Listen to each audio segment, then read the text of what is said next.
My name is Vanessa. I am 27 years old. My life was normal, but then it changed. It became a story about love and a big surprise. I did not plan for this. I did not plan to fall in love with George. He was quiet and very new to the world. Life sometimes mixes love with unexpected things. This is my story. It began in London. I lived in an apartment. My old roommate left quickly, and I needed money for rent, so I put an advertisement online for a new person to live with me. 1 week later, a man named George came to see the apartment. He was tall and looked very neat and clean. He had a small, nervous smile. His eyes were soft and brown. He wore glasses and carried books, not a phone. He told me he moved from a small town. He came to London for a new engineering job. When he spoke, his voice was calm and deep. He said, "I do not talk much." He was a little shy. Something about him made me interested. He seemed very different from people in the city. The city was loud and busy. He looked like he did not belong there. I did not know then that letting him live with me would change everything in my life. He became my roommate the next day. George was not like other people I knew. He was always polite and very quiet. He always kept the apartment clean. He woke up early every morning. He made tea and read old books in the kitchen. My life was busy. I worked in marketing, so my days were long and my nights were often loud. I met many people. When I came home late, George was usually reading or cooking. He often cooked dinner for both of us without saying much. One evening, I asked him a question. "Do you ever go out?" He looked up from his book and smiled softly. "No," he said, "I like peace." He was indeed a peaceful person, but I also felt he was a little lonely. I started to notice how he looked at me. He did this when he thought I was not watching him. It was not a look of wanting something bad. It was more like admiration. It was like he had feelings but did not know what to do with them. His innocence and quiet way made me very curious. This was the beginning of an unexpected story for both of us. 2. A quiet man. George was a very different kind of roommate. He was unlike anyone I had lived with before. He was always polite and quiet. He kept his things clean and tidy. My apartment had never been so neat. My life was often loud and busy. I worked in marketing, which meant long hours. My evenings could be full of city sounds, or I might be out with friends. It was a fast-paced life. George's life seemed to be the opposite. He preferred to be at home in the quiet. Every morning, George woke up early. He would go to the kitchen and make himself a cup of tea. After that, he would sit at the kitchen table. He always had an old book with him. He would read quietly for a long time, enjoying the calm. It was a peaceful start to his day every single day. When I came home from work, often late, George was usually there. He might still be reading. Sometimes I would find him cooking dinner. He was a good cook. More than once he made extra food. He would offer me a plate without saying many words. It was a kind gesture that I often appreciated. One evening, my curiosity about him grew. I asked him, "George, do you ever go out?" He looked up from his book. He gave a soft smile. "No," he replied simply. "I like peace. I find it here." There was indeed a peaceful feeling about him. He brought a sense of calm to the apartment.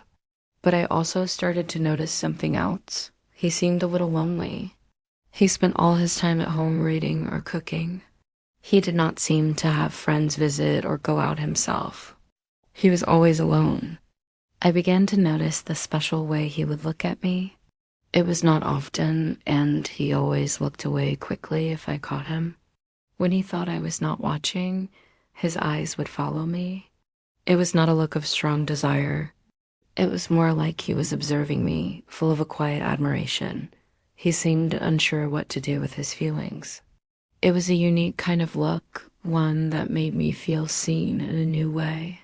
His quietness was not just a habit. It felt like a deep part of his nature.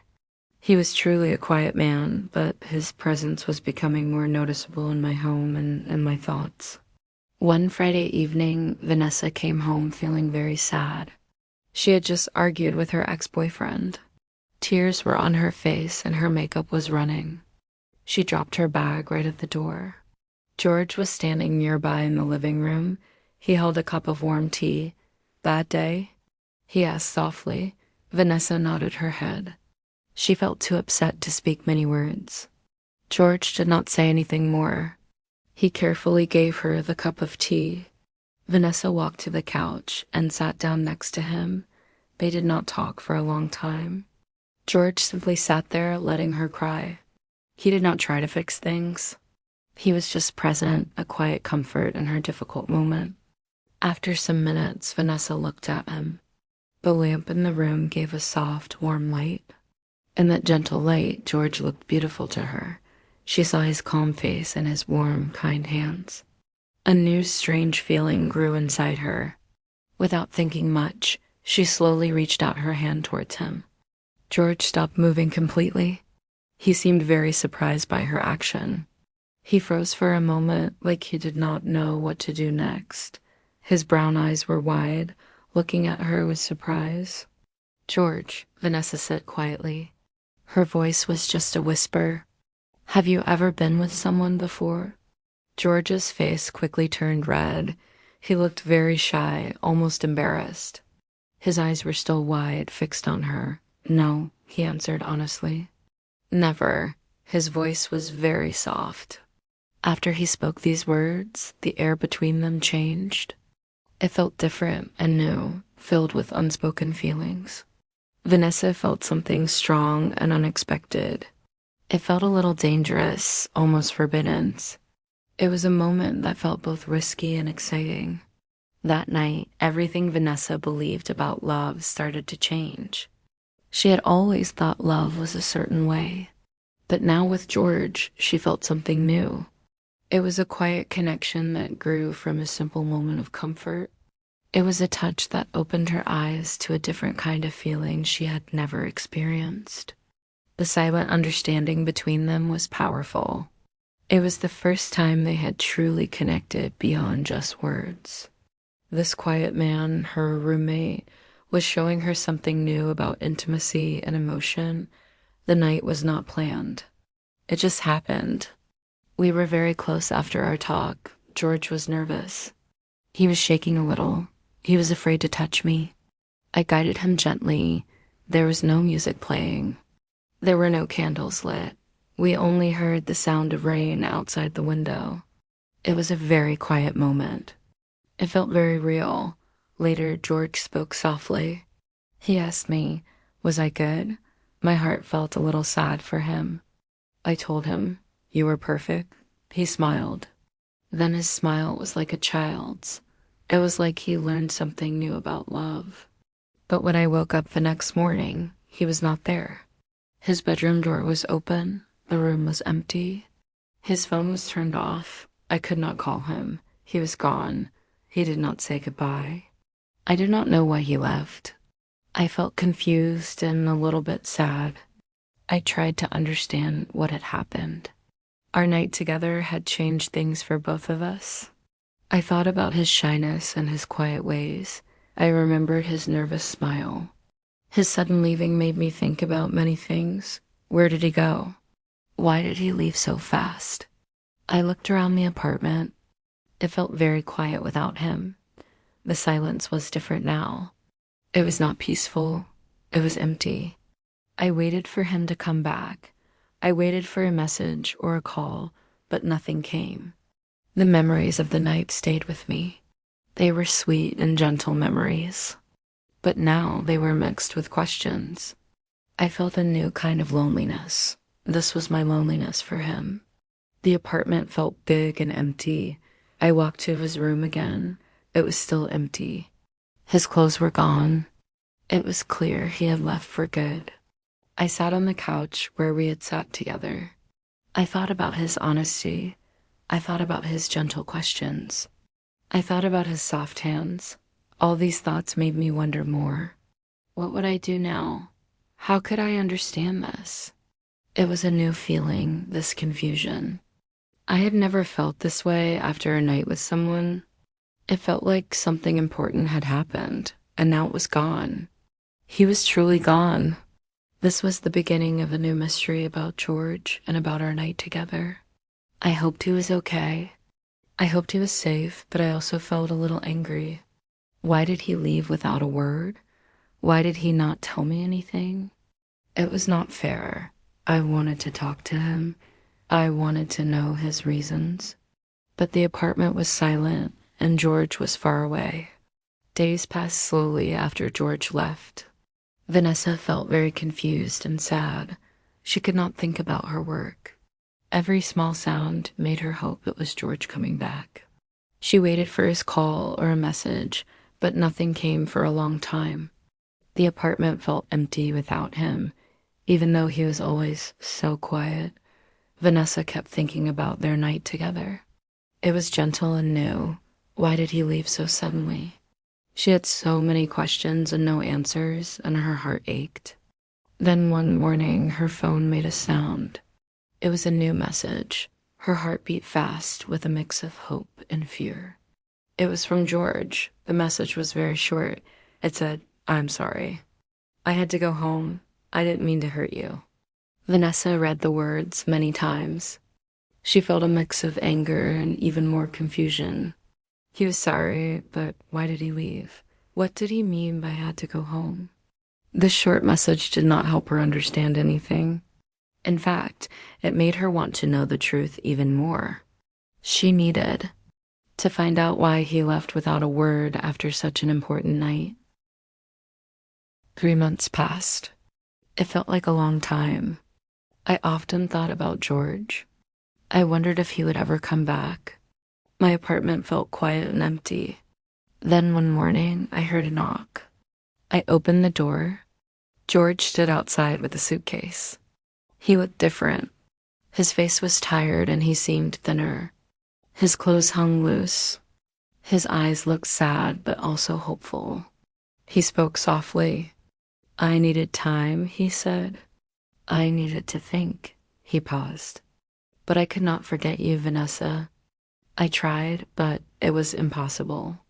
My heart beat faster. I did not feel angry. I just felt relief. I let him come inside. He walked into the living room, a place with many memories. We sat on the couch. This was the same couch where we first talked, cried, and touched. George looked at me with serious eyes. When I left, I was very confused. He began. My father's promise was important. I thought I had done something wrong. I thought love had to be perfect and clean. I thought feelings had to follow strict rules. He looked down and back at me. But being away from you taught me something else. It taught me that real love is not always perfect. It can be messy. It can be surprising. It can make you feel things you never expected. You showed me that, Vanessa. Our time together was real. It was honest. And I missed that honesty very much. I felt a warmth. His words were honest. I took his hand. His skin felt cool, but his grip was firm. Love is not about being perfect, George. I told him gently. It's about being true, about being real with each other. He looked at me and a small smile appeared. It was a different smile, one of a man who understood something new. He had changed. He had grown. I knew I wanted him in my life again. I let him back in. Our story did not stay a secret for long. People at my office started to talk. Someone saw George and me together. Soon many people knew about us. They knew that I, Vanessa, was with George. They said I was a confident woman. They also called George an innocent man. This news spread quickly. It felt like my private life was suddenly open for all to see. People started to judge me. They said bad things about me. They called me names. Some said I used George. They thought I took advantage of him. This made me feel very sad and alone. Even my friends changed. They became cold towards me. Some stopped calling me. This was a very difficult time for me. It felt like the world was against us. George saw that I was hurt. He wanted to speak to them. He wanted to defend me from their unkind words, but I told him not to. Let them talk, I said to him. It does not matter what they say. We know what is true about our love. I tried to be strong, but the mean words still hurt me deeply every day. I thought about leaving George. I wanted to protect him from the scandal. I thought if I left him, the rumors would stop. I did not want his good name to be hurt because of me. But George did not agree. He refused to let me go. He held my hand tightly, showing me his strong love. He looked at me with love in his eyes. He said, "I am not ashamed of you, Vanessa. I am proud to be with you." His voice was clear and strong. "I love you. That is all that matters." These words were very important to me. They changed everything. His love made me strong when I felt weak. It made me believe in us even more. We decided to face the world together. The scandal was hard, but we had each other. We knew our love was real and true. We would not let other people's words break us apart. His love was my strength, and it was a new beginning for us both. 2 years passed quickly. George and I made a big decision. We left the busy city life. We moved to a small town by the sea. It was quiet and calm, a peaceful change. We found a small house with a bright garden. The air was fresh, and we could hear the ocean waves every night. It felt like a new start for us. George quickly found a job teaching at the local college. He taught engineering. He was very happy there. His students liked him because he was patient and kind. He enjoyed helping them learn. He often came home with a small, contented smile. It was good to see him fulfilled. His quiet nature fit well with the calm college environment. I also started a new chapter.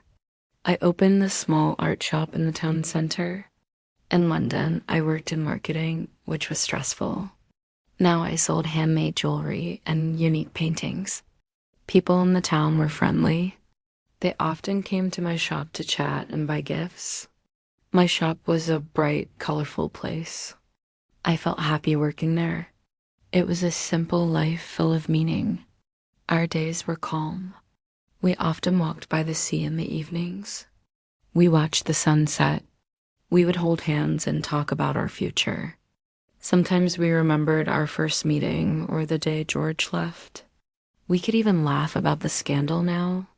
It seemed far away, like a story from another life. George still blushed when I mentioned our first intimate night. His shyness was still there, but now I loved it. This new life taught me many important things. Love does not always follow rules or plans. It does not care about what other people think. Our journey was not easy. There was confusion, pain, and public talk. But we found something real and strong. I had been with George when he was a virgin. This made our connection special and deeply honest. I realized that love can grow from unexpected places. It can come from a quiet man who brings peace. It can come from a moment of vulnerability and trust. The scandal tried to break us, but it only made us stronger. We learned that true love means standing together. Our new life was proof of that. It was a quiet, happy life built on a love that was once called a scandal, but now felt like the purest thing I had ever known.